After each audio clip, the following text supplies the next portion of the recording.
Hindi pwedeng hanggang dito lang ako. Ikaw ba?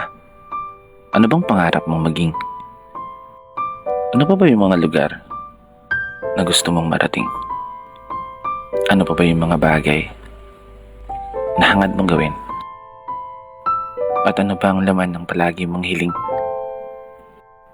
Gaya mo, palagi rin ako nakaharap sa salamin. Pinakatititigan ng gusto yung sariling tumitingin. Kinakausap, tinatanong. Sinisilip ang aking galing. Baka sakaling biglang magising. Yung ako na gusto kong maging. Yung ako na may malayo ng narating. Yung ako na malaya ng bilhin ang kahit anong gusto. Sariling bahay, sariling sasakyan, sariling negosyo.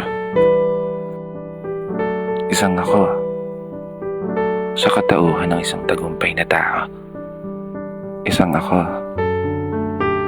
na tumama sa loto. Hindi naman tumataya.